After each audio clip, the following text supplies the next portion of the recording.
नमस्कार मित्रांनो, 2026च्या सुरुवातीला सरकारी नोकरीची वाट पाहणाऱ्या उमेदवारांसाठी एक जबरदस्त जॉब अपडेट आजच्या व्हिडिओच्या माध्यमातून मी घेऊन आलेलो आहे. मित्रांनो, भारत सरकारच्या रेल मंत्रालयाच्या अंतर्गत तब्बल 314 पदांची कायमस्वरूपी भरती केली जाणार आहे. विशेष म्हणजे महाराष्ट्रासाठी देखील काही जागा असणार आहे. महाराष्ट्रातील उमेदवारांसाठी ही एक उत्तम संधी असणार आहे. यामध्ये 1,42,400 पर्यंत पगार उमेदवारांना दिला जाणार आहे. जर तुमचं वय 18 ते 40च्या दरम्यान असेल तर तुम्ही विविध पदांसाठी या ठिकाणी ॲप्लिकेशन करू शकता. यामध्ये कनिष्ठ अनुवादक, सहाय्यक, निरीक्षक यांसारखी अजून काही महत्त्वाची पदं भरली जाणार आहे. यामध्ये शैक्षणिक पात्रतेनुसार तुम्ही तुमच्या वयानुसार विविध पदांसाठी ॲप्लिकेशन करू शकता. बाकी कोण अप्लाय करू शकतं, कसं अप्लाय करायचं, परीक्षेचं स्वरूप नेमकी कसं असणार आहे, संपूर्ण प्रक्रिया आज या व्हिडिओच्या माध्यमातून आपण समजून घेणार आहोत. यासाठी व्हिडिओला शेवटपर्यंत नक्की बघा. चॅनलवरती आज पहिल्यांदा असाल, चॅनलला सबस्क्राईब करा, बेल आयकॉनला प्रेस करा, कारण असेच महत्त्वपूर्ण व्हिडिओ मी नेहमी आपल्यासाठी घेऊन येत असतो. चला तर सुरू करू आजचा हा व्हिडिओ. तर मित्रांनो, जसं की तुम्ही बघू शकता, भारत सरकारच्या रेल मंत्रालयाच्या अंतर्गत येणाऱ्या RRB म्हणजेच रेल्वे रिक्रुटमेंट बोर्ड मार्फत ही कायमस्वरूपी पदभरती 2026 मध्ये केली जाणार आहे. यासाठी पात्र आणि इच्छुक अशा उमेदवारांना 30 डिसेंबर 2025 पासून 29 जानेवारी 2026 पर्यंत ऑनलाईन पद्धतीने दिलेल्या संकेतस्थळावरती जाऊन अर्ज करणं आवश्यक असणार आहे. यासाठी संकेतस्थळाची लिंक मी आपल्या व्हिडिओच्या डिस्क्रिप्शनमध्ये दिलेली आहे. यामध्ये 31 जानेवारी 2026 पर्यंत तुम्ही ऑनलाईन पद्धतीने परीक्षा शुल्क देखील भरू शकणार आहात. फॉर्म भरतेवेळी जर उमेदवारांकडून काही चुका झाल्या तर ह्या चुका तुम्हाला 1 फेब्रुवारी 2026 ते 10 फेब्रुवारी 2026 या कालावधीमध्ये दुरुस्त देखील करता येणार आहे. मात्र यासाठी अतिरिक्त चार्जेस तुम्हाला पे करावी लागणार आहे. त्यासाठी फॉर्म भरतेवेळी कोणत्याही प्रकारच्या चुका तुमच्याकडनं होणार नाही याची काळजी उमेदवारांना या ठिकाणी घ्यायची आहे. आता या ॲडव्हर्टाइजमेंट मार्फत नेमकी कोणती पदं भरली जाणार आहे, या पदांसाठी किती पगार दिला जाणार आहे, किती जागा असणार आहे, वयाची अट काय असायला हवी, संपूर्ण डिटेल्स तुम्ही या टेबलमध्ये बघू शकता. यामध्ये मित्रांनो, chief law assistant, public prosecutor, junior translator Hindi, senior publicity inspector, staff and welfare inspector, scientific assistant training, lab assistant grade 3 आणि सायंटिफिक सुपरवायझर यांसारखी महत्त्वाची पदं भरली जात आहे. एकूण 312 पदांची ही कायमस्वरूपी भरती असणार आहे. विशेष म्हणजे महाराष्ट्रातील उमेदवारांसाठी एक उत्तम संधी असणार आहे, कारण महाराष्ट्रात देखील काही पदं या ॲडव्हर्टाइजमेंट मार्फत भरली जात आहे. मित्रांनो, या पदांसाठी तुम्ही तुमच्या शैक्षणिक पात्रतेनुसार, तुमच्या वयानुसार अर्ज करू शकणार आहे. प्रत्येक पदासाठी काय तुमचं वय असायला व संपूर्ण डिटेल्स तुम्ही या टेबलमध्ये बघू शकता. 18 ते 40च्या दरम्यान वय असलेल्या उमेदवारांना विविध पदांसाठी या ठिकाणी ॲप्लिकेशन करता येणार आहे. लेवल 7 पर्यंत पगार उमेदवारांना या पदांसाठी सेंट्रल गव्हर्नमेंट मार्फत दिला जाणार आहे. लेवल 7 म्हणजे 44,000 पासून 1,42,400 पर्यंत असा जबरदस्त स्केलनुसार 7व्या वेतन आयोगानुसार पगार उमेदवारांना दिला जाणार आहे. ऑलरेडी प्रत्येक पदासाठी काय वय असायला हवं हे ऑलरेडी आपण वरती टेबलमध्ये बघितलेलं आहे. मात्र यामध्ये रिझर्व्ह कॅटेगरीचे जे उमेदवार आहे, जसं की SC ST साठी 5 वर्ष, OBC साठी 3 वर्ष, तर फिजिकली डिसेबल उमेदवारांसाठी त्यांच्या कॅटेगरीनुसार 10, 13 आणि 15 वर्ष वयाची विशेष सूट या ठिकाणी देण्यात आलेली आहे. या व्यतिरिक्त एक्स सर्व्हिसमन असतील, रेल्वेचे गट क आणि गट ड संवर्गाचे कर्मचारी असतील ज्यांनी 3 वर्ष ऑलरेडी रेल्वेमध्ये सर्व्हिस केलेली आहे, female candidates, widows, divorce women यांच्यासाठी देखील वयाची विशेष शिथिलता या पदांसाठी देण्यात आलेली आहे. मित्रांनो, या पदांसाठी काय एज्युकेशन क्वालिफिकेशन असायला हवं हे देखील सविस्तरपणे आपण व्हिडिओमध्ये पुढे बघणारच आहोत. एक्झामिनेशन फीच्या बाबतीत तुम्ही बघू शकता. यामध्ये SC ST मायनॉरिटी कम्युनिटीचे, त्यानंतर इकॉनॉमिकली बॅकवर्ड क्लासचे उमेदवार असतील, physically disable, female, transgender, x serviceman उमेदवारांसाठी 250 रुपये, तर बाकी उमेदवारांसाठी 500 रुपये इतकं परीक्षा शुल्क असणार आहे.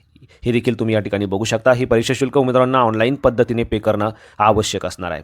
आता रिक्रुटमेंटच्या बाबतीत तुम्ही बघू शकता मित्रांनो, या पदांसाठी सर्वप्रथम उमेदवारांची कम्प्युटर बेस्ड टेस्ट घेतली जाणार आहे आणि त्यानंतर पात्र अशा उमेदवारांना डॉक्युमेंट व्हेरिफिकेशन आणि मेडिकल एक्झामिनेशनसाठी बोलावलं जाणार आहे. यामध्ये एक जे पद आहे हिंदी ट्रान्सलेटर, त्यासाठी ट्रान्सलेशन टेस्ट देखील घेतली जाणार आहे. ते देखील सविस्तरपणे आपण पुढे बघणार आहोत. प्रत्येक उमेदवारांना कोणत्या एका RRBतूनच ॲप्लिकेशन करणं आवश्यक असणार आहे.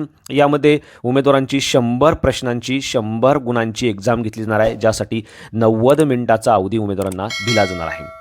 यामध्ये मित्रांनो निगेटिव्ह सिस्टीम असणार आहे, 1/3 इतकी निगेटिव्ह सिस्टीम असणार आहे. प्रत्येक प्रश्नासाठी जरी 1 मार्क असला तरी प्रत्येक एका चुकीच्या आन्सरसाठी तुमचे 0.33 मार्क इतके कापले देखील जाणार आहे. हे देखील तुम्हाला लक्षात ठेवायचं आहे. बाकी सिलेबस तुम्ही बघू शकता. यामध्ये mathematics, general intelligent and reasoning, general awareness आणि जनरल सायन्स या विषयावरती प्रश्न विचारले जाणार आहे. त्याचे देखील उपघटक तुम्हाला या ठिकाणी बघायला मिळणार आहे. या व्यतिरिक्त प्रोफेशनल ॲबिलिटी या विषयावरती देखील 50 प्रश्न 50 गुणांसाठी विचारले जाणार आहे. याचा देखील सिलेबस या PDFच्या शेवटी मी तुम्हाला सांगणार आहे. यामध्ये मित्रांनो ज्युनियर ट्रान्सलेटर हिंदी हे पदासाठी मात्र वेगळ्या पद्धतीचं एक्झामचं स्वरूप असणार आहे. सर्वप्रथम उमेदवारांची या पदासाठी CBT घेतली जाणार आहे आणि त्यानंतर ट्रान्सलेशन टेस्ट घेतली जाणार आहे. त्याचे देखील डिटेल्स तुम्ही या ठिकाणी बघू शकता. या सर्व स्तरातून गेल्यानंतर उमेदवारांना डॉक्युमेंट व्हेरिफिकेशन आणि मेडिकल एक्झामिनेशन देखील द्यावं लागणार आहे आणि त्यानंतर पात्र अशा उमेदवारांना नियुक्ती या ठिकाणी दिली जाणार आहे. ॲप्लिकेशन करण्यासाठी सर्वप्रथम उमेदवारांना कोणत्याही एका RRBच्या संकेतस्थळावरती येऊन तुमचं स्वतःचं अकाउंट क्रिएट करणं आवश्यक असणार आहे. या अगोदर ज्या उमेदवारांनी अकाउंट क्रिएट केलेलं आहे अशा उमेदवारांना नव्याने अकाउंट क्रिएट करण्याची आवश्यकता नसणार आहे.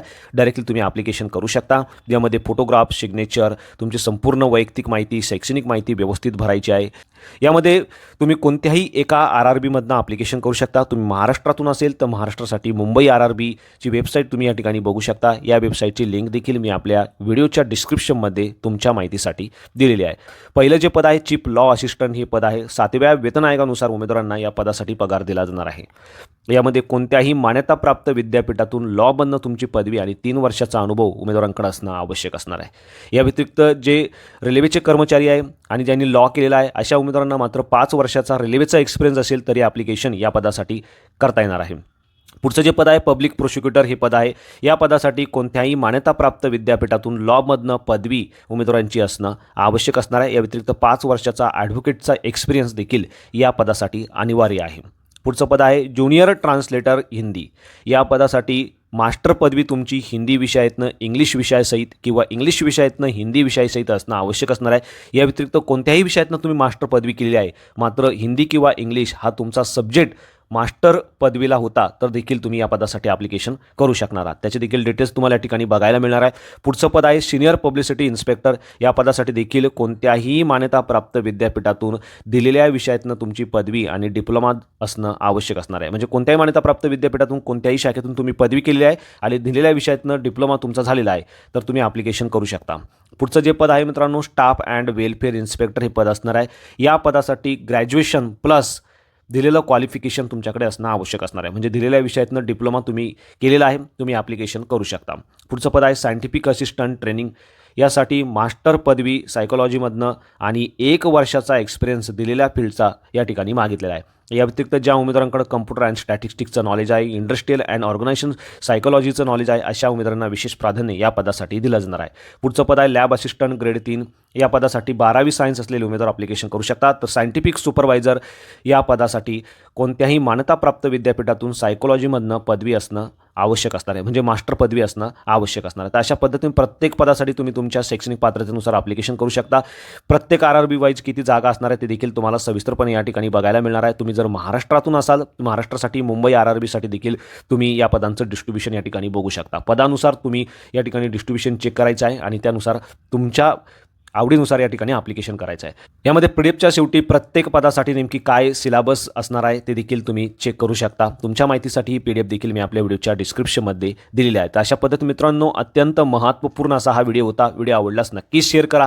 चॅनलवरती पहिल्यांदा असाल चॅनलला सबस्क्राईब करा, बेल आयकॉनला प्रेस करा कारण असेच महत्त्वपूर्ण जॉब रिलेटेड अपडेट मी नेहमी आपल्यासाठी घेऊन येत असतो. So thank you for watching.